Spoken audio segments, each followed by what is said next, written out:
Okay, just a quick overview of the past game.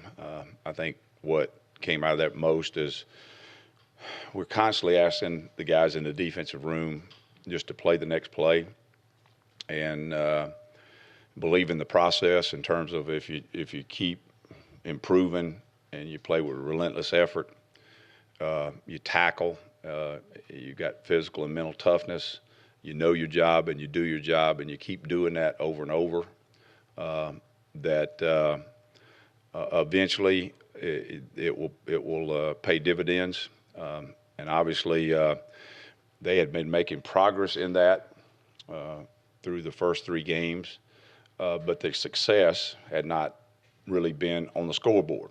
And we tell them, hey, you can't worry about the scoreboard. You just do that every day and look up at the scoreboard at the end of the game after you play each play as its own play. But obviously, we're all human, and at some point in time, you like to see results of your labor. And I think they have seen some of that. Now, the big challenge for us this week is they're going to walk around, and everybody's going to tell them what kind of great job they did. And we had to get them in the room today and make sure they understood that we're not changing as coaches. We're going to do it the same way. Here's what you did wrong. Here's what we got to improve. Here's how we got to get better. And we're going to go to work with the same way we've done every week, and it's not any different.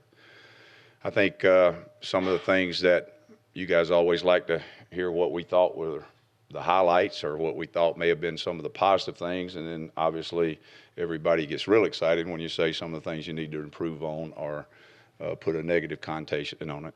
So we really have kind of built an identity that we need to really keep going on the third downs. We were at 70% this week, and that now puts us, I think, at 27, right at 27 for the year, which is very positive. But it's going to be a challenge to keep it at that rate. We've got to work diligently to make sure we do. We've also right back in the we've in the red zone. We've been efficient. We just got to keep people from getting to the red zone because we've been efficient when we were in the red zone. Probably the biggest two things in the game that were actually what you would say were momentum changers in the game would be the fumble that happened at the 17-yard line. When I'm not sure, I think they were up by one or two. I don't think we were ahead. I don't think we were. I think we were down by two, and it was a fumble at the 17-yard line. And with three downs, we made them kick a field goal. That was a huge time in the game, a huge time. And I think it continued to show that the guys they're trying to be physically and mentally tough and play the next play, and their spirit is starting to show in those situations. I think the next big play in the game was the Carl Lawson sack in the 2-minute. I think that was huge because at that point in time, they picked up 60 yards in that 2-minute drive, and 30 of them was on quarterback scramble. And part of that came as a result of probably a little oversimplification. We really oversimplified the game plan, and so we were a little short in terms of some things that we probably could have used at that time. And so they did a good job of fighting through it. And at the end of the day, people say, well, this could have happened, that could have happened. Well, it didn't. And, the shoe's on the other foot because when we come in after the scoreboard not showing what we want it to show, it's usually, well, you could have done this and could have done that from us. And obviously, externally, it's, well, you didn't. So it's flipped over a little bit now. And but we've got a big challenge this week, and the big challenge is that we're coming off of a very physical, tough, dominating game, and we've got to get them back into full-speed practice mode. Said it many times before, who we play is irrelevant. The jersey, the color, the name, it's about us, and it's about us executing. We've got some things we got to clean up in the run game. We're playing very efficient most run plays, but we're still having an issue every now and then of not being in our proper technique or gap, and we'll get that cleaned up. Questions? Kevin, when it comes to winning on third down, you guys have done pretty well this year. What's that statistical number that you feel good with? Well, our goal is 30%, and that's pretty standard. I mean, that's not something I came up with. That's something that, the Green Bay Packers used, Dom used. I even think Coach Belichick, that was their goal, 70%. And so it's kind of just passed down the line. It's been 70% every place I've been. So I think that's, 7 out of 10 is pretty efficient. Kevin, could you just describe your emotions at the end of the game as you were waiting for the? Well, actually, I was kind of like what Coach said. When you've done it a while with 1 second, and so they've got to get lined up. They've got to be set. Everything's got to be exact on point. And there was still movement going around, things moving and those things. So I really never thought that they got it off. A little nervous though until they said it? No. I mean, I was pretty confident they didn't get it off. Go back to the third down, Kevin. 30% is the goal. You're at 27. That's a number that I know it's a long way to go. There's still plenty of games to go, but that's a number that you haven't had in a while. But a lot of defenses don't have, period. They haven't had since 2008. But can you pinpoint why the success is there other than? Well, it's like anything else. I think there's 2 things. I think the players have done a good job in the back end of conceptually understanding what we're going to do on third down. I think Coach McGriff has done a really good job of making sure when we do our third down presentation and we present to them what they're going to see. I think these guys have really done a good job of understanding the concepts we're playing against the concepts they're running. But then I think our pass rush, although it hadn't resulted in sacks, everybody likes sacks, and that's a huge number. But affecting a quarterback is a big number. There was 7 quarterback hurries and 4 sacks, right? I knew the stat sheet said 3, but there was actually 4, and he got it corrected. Those D-line coaches will go get it corrected real quick. Players will be banging on the door. So that was 11 effects total in 31 call passes. And so that's pretty efficient, really. And I think that's why it's happened. But then we have made a major emphasis on that. Wednesday is our third down day, and we emphasize it in a great way. Out of those 11 effects that you talked about, I believe Carl had 5 of them. You talked about how he's been productive so far this season, but the stats weren't really Right. there so far. Was it nice for you to see him finally get home, not only for the sacks, but also be able to put pressure on the quarterback? Well, those guys take a lot of pride in that, and they like to see. They like the finished result where there's a stat attached to it, which as coaches we just want to see them do their job and in that way. So yeah, it's nice to see guys recognized for their efforts. And you talked about kind of putting them in some of those situations where you could get some second long, third and long situations. Your defense did a good job of. Fournette had a couple of runs, but a lot of 1- and 2-yard runs. That had to be really good to see, just to keep them churning up some yards. Well, I mean, that guy's trust me, I know what kind of back he is. I witnessed that live and in color on a lot of practice days. And that guy's a special football player and got great work ethic. He's even a better person. And so I knew what kind of challenge that was. I mean, he can make people miss, but he can also run through you. And so I think the big thing was to make sure that we didn't make it about one guy. It can't be about one guy. But obviously he was the lead horse in the race, and we had to make sure that we got him knocked down and didn't let anything come out real explosive on it, because he has the ability to go the distance. Kevin, I'm sure you've heard about Les. Yeah. Could you just comment on it? Well, yeah.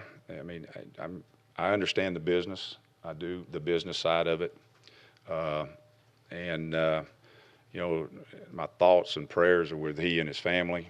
They were very good to my family. I think from a philosophical standpoint, because this is just personal, it's a personal thing. From a philosophical standpoint, I will say this. This is an education business at the end of the day. We have 18 to 22-year-olds at an educational institution, and we're teachers at the end of the day.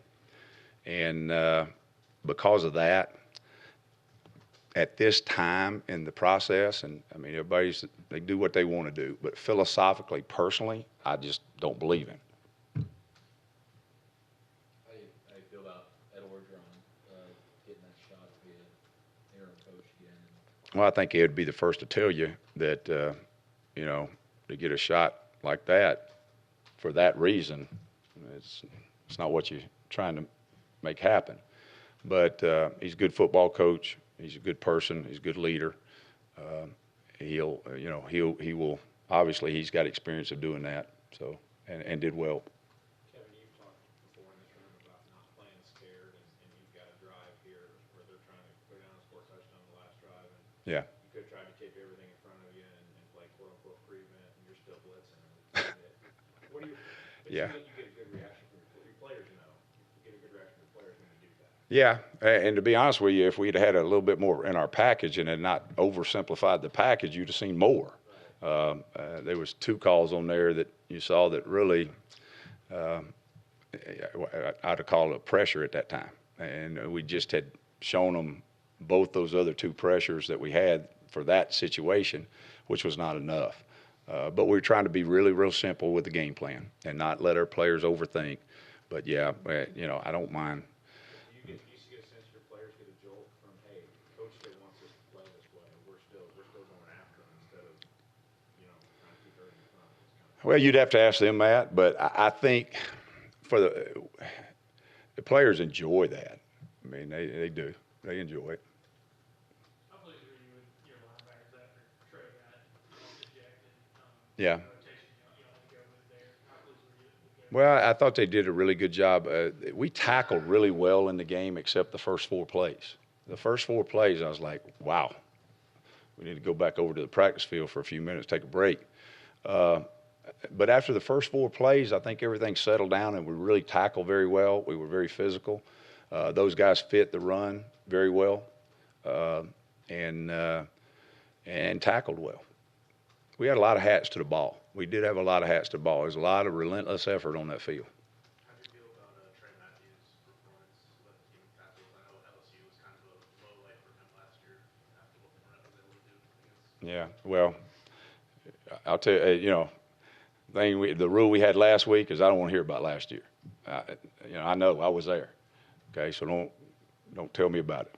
Now, obviously, I had a different vantage point, but I understand what you're saying, and we're just everybody grows and everybody matriculates to a different mindset for whatever reason. Sometimes it's just you just being around, just growing older.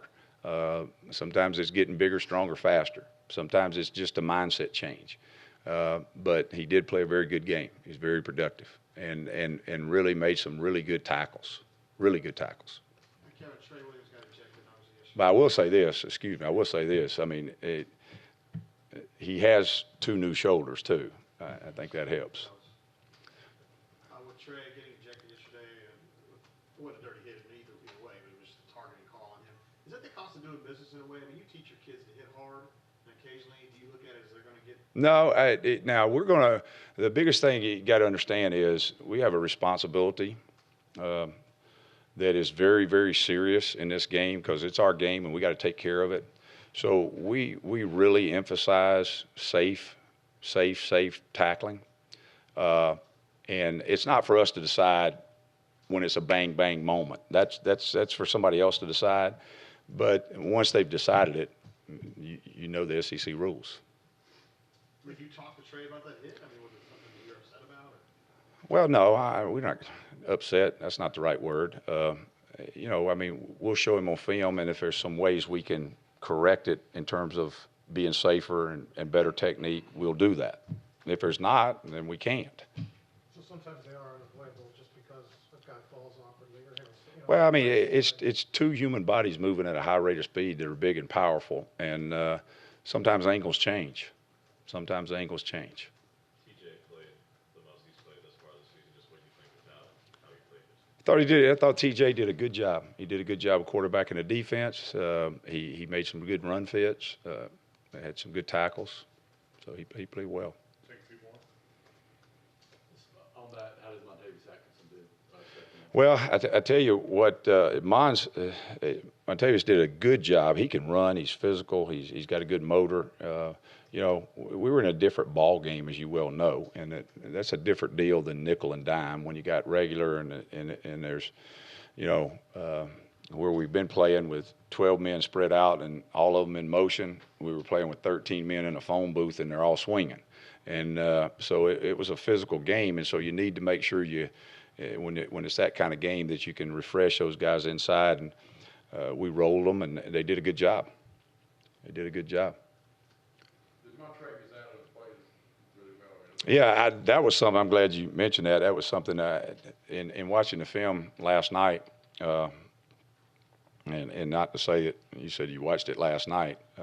Normally I watch it early Sunday morning, but for whatever reason my mind couldn't stop turning. I couldn't sleep, so I just got up and graded the film last night. The defensive line, 1, 3, 95, and 55.